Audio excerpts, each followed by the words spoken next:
Joe in Chevy Chase, Maryland, listening on Progressive Voices. Hey, Joe, what's up? Hey, thank you. I always enjoy listening to you because you always confirm my knowledge about how power hungry the left is. Confirmation bias. Yeah, it's great. Taxing and regulating sugar and fast food.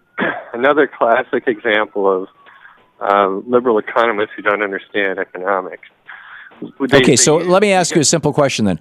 What is your answer to an industry or a business whose business model is to cause harm and profit from that and let somebody else pay for the remediation of that harm? What is what's the appropriate way to respond to that? Internalize, have the people that are putting the cost. Like you're saying that if people eat a lot of sugar, they get fat, and that puts cost on society. Not just sugar, fast food also, yeah. Fast food, right. So put the cost on the people that are eating the sugar and the fast food. So you want to run around and tax people based on their weight? Why not? If I don't. But the way you tax them based on what the food that they're eating is by taxing the food. Would you tax rap music? If you could demonstrate that it was producing a social ill, yeah. Right. Okay. So anything that any academic study can prove that causes what somebody thinks is a social ill, you think the government has the right. Well, let me rephrase that. No, Joe, I spoke too soon. Let me rephrase that. Anything that you can demonstrate is producing a social cost, not necessarily an ill. There may be things that we think are immoral or something, but a social cost. So if rap music was shown to increase certain types of crime, which is a social cost, right, you would then support taxing rap music or violent movies or to help pay for the law enforcement. Yes. Yeah. If you could demonstrate that. Now, to the best of my knowledge, that has not been demonstrated. So, right. But so if they could, I mean, we predicted this 20 years ago. There were some crazy professors at Yale. I was back in the Ivy League when I was an economist at the time, too. They were talking about how they need to tax the fat content of food and tax sugar content and everything else. Oh, yeah. It's been around for a long time.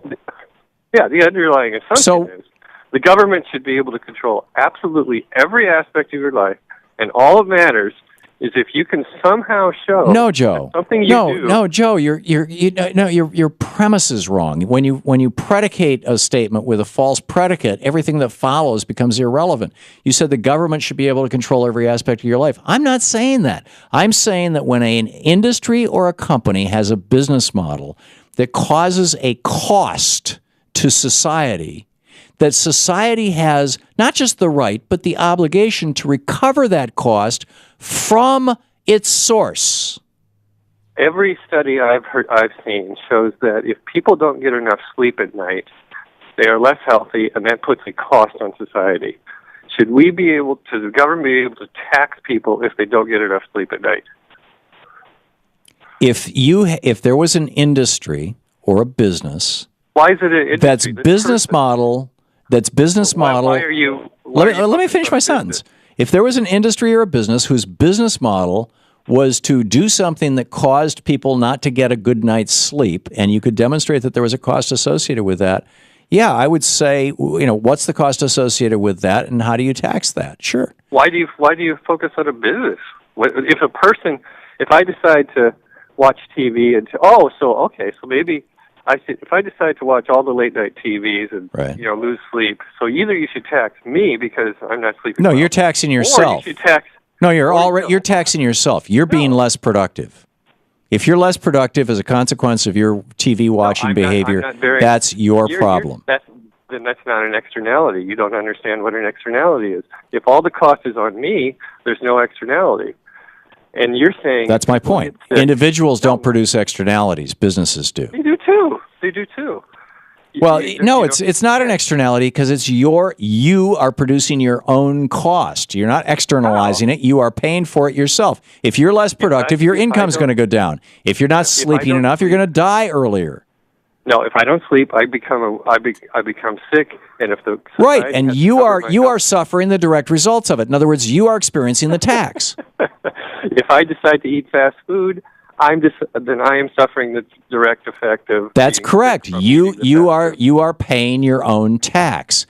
So but you don't need to. So but if the fast food is being promoted to you by an industry that knows that it is going to cause you and many, many other people to become less productive and to cost society something, shouldn't that industry pay some of that cost? See, you're saying that the individual is always responsible. I don't believe that. If the individual was always responsible, advertising would not exist. So you're saying that if we could show that some late night TV, if they encourage people to stay up late, and they know people staying up late is bad for them. Well, not necessarily. Some people sleep in late in the morning. Oh no, well not fatty food doesn't affect everybody. I know people that eat fat food all the time. They have great cholesterol level. They live to be 100 years old. It's fine. I mean, it's just this idea that if some academics can prove that there's some arguable cost associated with some activity. They looked at 31,000 people, and they found that if 21% of your calories came from sugar, you had twice the risk of heart disease. The sugar industry is externalizing. They're doubling the death from heart disease. They're externalizing the death of people, and they're not paying for that. Why is that okay with you?